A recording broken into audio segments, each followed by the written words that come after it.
Mesdames et messieurs, bonjour à vous. Mon nom est Yaya Mayouf. Je suis actuellement intervenant au BADR et cette semaine, c'est la semaine de la lutte contre le racisme. Le racisme, c'est quoi? C'est de croire qu'il y a des races et qu'il y a une hiérarchie des races. Au Québec, comme vous savez, il y a eu plusieurs peuples qui sont passés dans le territoire. Il y a eu les francophones, les anglophones, les Irlandais, les Italiens et les Arabes. Durant les années, ils ont réussi à s'intégrer au Québec. Mais aujourd'hui, on est en droit de se demander quelle est la situation du racisme au Québec et dans cette vidéo, on va tenter d'y répondre.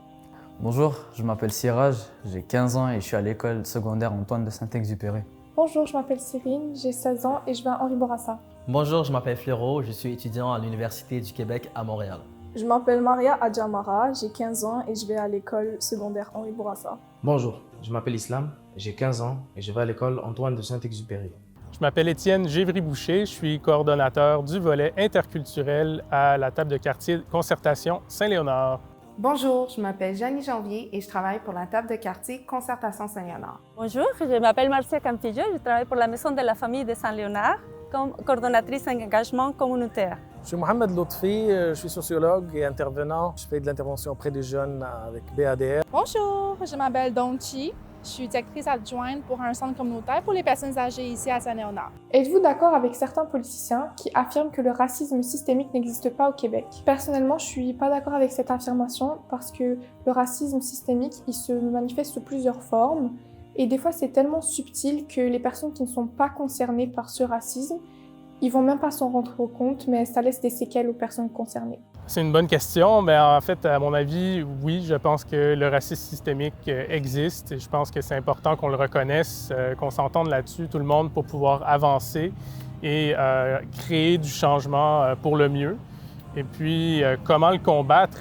Ça passe par des choix, des prises de position individuelles, mais aussi par le travail collectif. Je pense qu'il faut, c'est important de s'entendre, de se mettre ensemble pour arriver à des solutions. Moi, à mon humble avis, il y a du racisme systémique au Québec. Il faut l'assumer parce que c'est la première étape pour voir de quelle façon on peut améliorer. C'est quoi les pratiques? C'est quoi les lois? C'est quoi les règles transversales qu'on va retrouver dans nos écoles, dans les entreprises, dans le mode de vie, la vie démocratique? Donc, c'est comme ça que pour moi, on va voir des plus grands changements puis des plus grands impacts au niveau du racisme. Pensez-vous que le fait de faire partie d'une minorité au Québec fasse en sorte que vous soyez plus apte à subir du racisme systémique? Pour moi, oui. Certaines minorités sont plus aptes à subir du racisme systémique. Des fois, dans le métro, certains agents de sécurité, ils préfèrent contrôler les passeports et les pièces d'identité d'une certaine personne que d'une autre. Par exemple, j'ai vécu cette situation, j'étais avec un ami de couleur noire, que je salue. La dernière fois, on était dans le métro, on allait sortir de la station, alors qu'un de sécurité nous interpelle. Ils nous demandent nos pièces d'identité, mais ils étaient plus agressifs avec mon ami noir que moi. Quand on parle des nouveaux arrivants et qui n'ont pas de reconnaissance de diplôme ou de l'expérience professionnelle acquise, ou bien que forcément on veut que l'expérience soit canadienne quand on vient d'arriver et on a un temps de diplôme et d'expérience ailleurs. Ma question c'est, est-ce que les races existent vraiment? Moi je pense que non, les races n'existent pas, puisque comme on nous a appris à l'école, nous faisons tous partie d'une même et unique race, la race humaine. Est-ce que les races existent? À mon avis, non, c'est évident que non. Je pense que ça a été prouvé depuis très longtemps. J'ai hâte qu'on puisse se débarrasser de cette idée-là. Puis à Saint-Léonard, il y a des gens qui travaillent très fort là-dessus. Il y a des gens qui s'intéressent à l'interculturel, donc comment on peut s'organiser pour justement mieux apprendre à se connaître, découvrir un peu les différentes cultures qui font partie du beau portrait de Saint-Léonard. Puis comment arriver à se parler finalement, donc pour se respecter puis bien vivre ensemble. Ma question est, est-ce qu'il y a plusieurs types de racisme? Oui, car on peut être raciste envers une personne pour sa religion, pour sa couleur ou pour ses caractéristiques physiques. Sur l'existence de plusieurs formes de racisme, je pourrais dire qu'on n'a pas un consensus à niveau mondial, à aucun niveau, en fait, dans la société. Mais quand même, il y a des possibilités de consensus, en fait, de rapprochement en consensus. Quand on parle de racisme individuel, de racisme systémique ou de racisme à niveau communautaire, en fait, universel. Ma question est, quels seraient les moyens ou procédures à prendre afin de contrer le racisme systémique au Québec?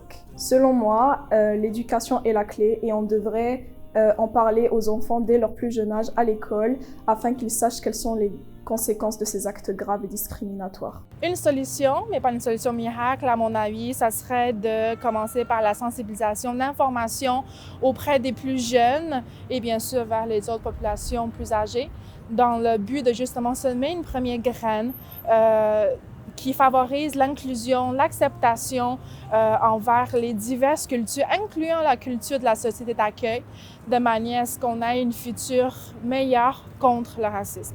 Je crois vraiment que les écoles sont des lieux hyper importants pour contrer le racisme.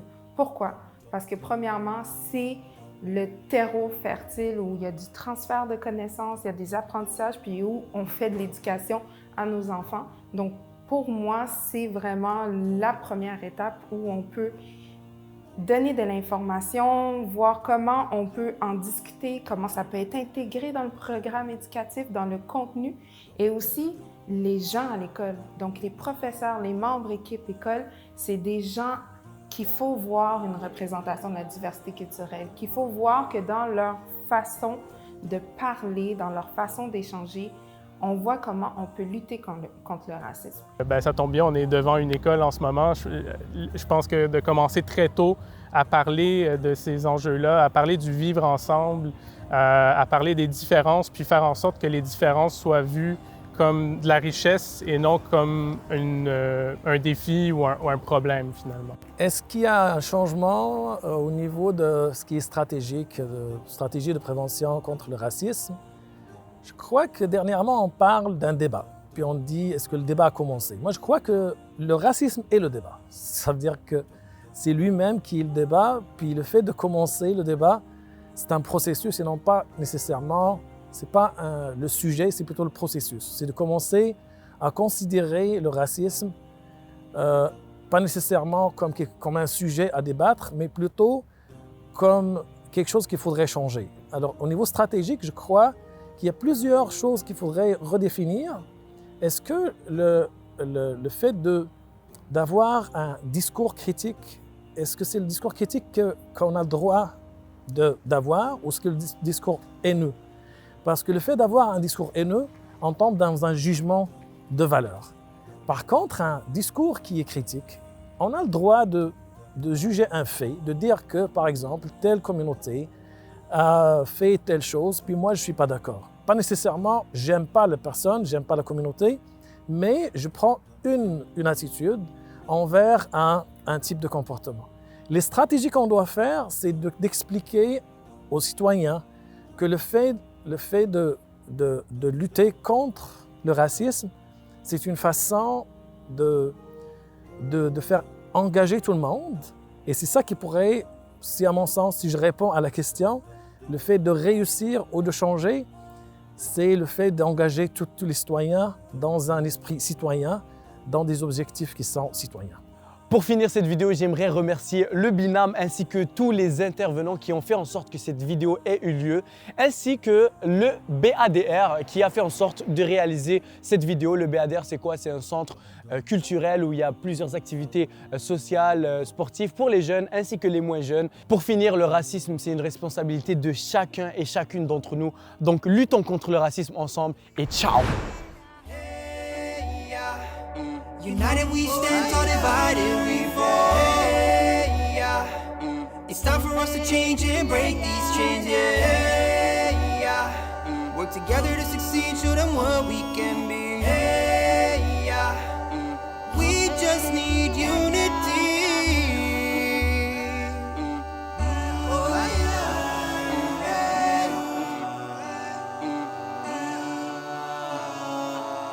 All that's good is from him.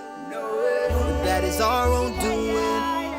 Keep intention sincere, and your path will be clear.